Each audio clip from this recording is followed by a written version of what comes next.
मैं पंकज परमार आप सभी का स्वागत करता हूं, हार्दिक अभिनंदन करता हूं। आज हम पुनः नए प्रकरण के साथ आपके समक्ष उपस्थित हैं।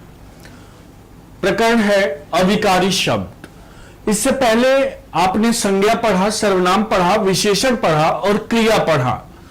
तो संज्ञा, सर्वनाम, विशेषण, क्रिया किसके अंतर्गत आते हैं? तो आपको पता है कि वो किसके अंतर्गत आते हैं?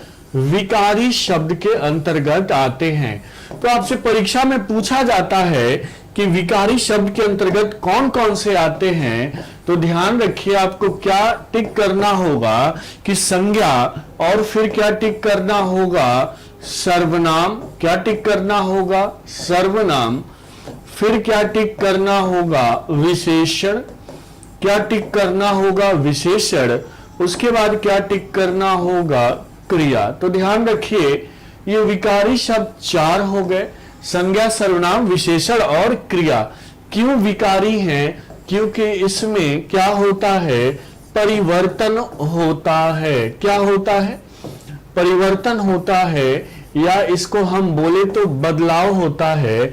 वो बदलाव आपने देखा है कि लिंग के कारण हो सकता है, वचन के कारण हो सकता है, ठीक है, कारक के कारण हो सकता है, इसके कारण हो सकता है। तो इसी को हम बोलते हैं विकारी शब्द। ये हम पढ़ चुके हैं। अब हम किसकी बात करेंगे? अविकारी शब्द की बात करेंगे। और आपसे पूछा जाता है, सबसे पहला प्रश्न तो ये पूछा जाता है कि अविकारी शब्द है क्या? तो अविकारी का मतलब देखो, अ लगा हुआ है, अविकारी, यानी कि अ लगा हुआ है, इसके साथ अ उपसर्ग लगा हुआ है। और विकारी का मतलब क्या होता है? परिवर्तन होता है ना, परिवर्तन, या इसको आप बोलते हो बदलाव। क्या बोलते हो? बदलाव। अ लग गया इसके साथ, तो अ जब शब्द के साथ लगा तो इसने अ ने अर्थ दिया नहीं, यानी कि अविकारी शब्द ऐसे शब्द हैं, ध्यान रखिए, अगर परिभाषा दिया जाए तो ये होगा कि अविकारी शब्द, ध्यान दीजिए क्या होगा? अविकारी शब्द ऐसे शब्द हैं, ठीक है, अविकारी शब्द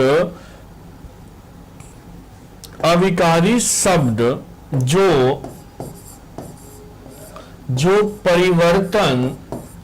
परिवर्तित नहीं होते। परिवर्तित नहीं होते। और किस अनुसार परिवर्तित नहीं होते? अर्थात लिंग का कोई प्रभाव नहीं पड़ता इन पे, वचन का कोई प्रभाव नहीं पड़ता इन पे, कारक का कोई प्रभाव नहीं पड़ता इन पे।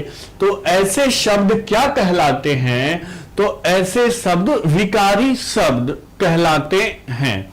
ध्यान दीजिएगा, मैंने बताया कि अविकारी शब्द जिसमें परिवर्तन नहीं हो, अर्थात जिसमें बदलाव नहीं हो। बदलाव किस आधार पर? तो लिंग, वचन और कारक के आधार पर उसमें बदलाव नहीं हो।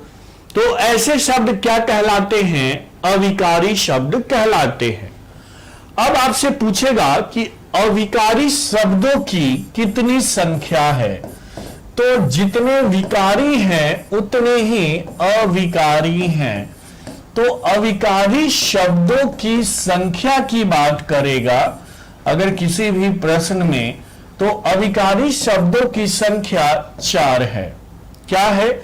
4 है, और विकारी भी 4 हैं, ठीक है। कौन कौन से? संज्ञा, सर्वनाम, विशेषण और क्रिया। तो आप ध्यान रखिएगा, अविकारी शब्द 4 हैं। कौन कौन से हैं उसको हम देखते हैं, ठीक है। तो पहला जो है क्रिया विशेषण। पहला क्या है?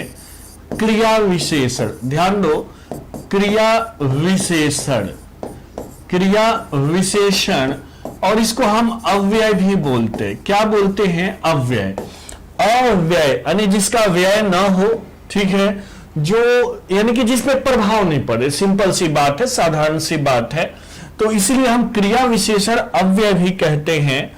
क्रिया विशेषण के बाद आता है संबंध बोधक अव्यय। सबको हम डिस्कस करेंगे। क्या आता है? संबंध बोधक अव्यय, ध्यान रखिए, संबंध बोधक अव्यय। फिर आता है समुच्चय, ध्यान रखिए, समुच्चय बोधक अव्यय आता है। क्या आता है? समुच्चय बोधक अव्यय आता है। फिर आता है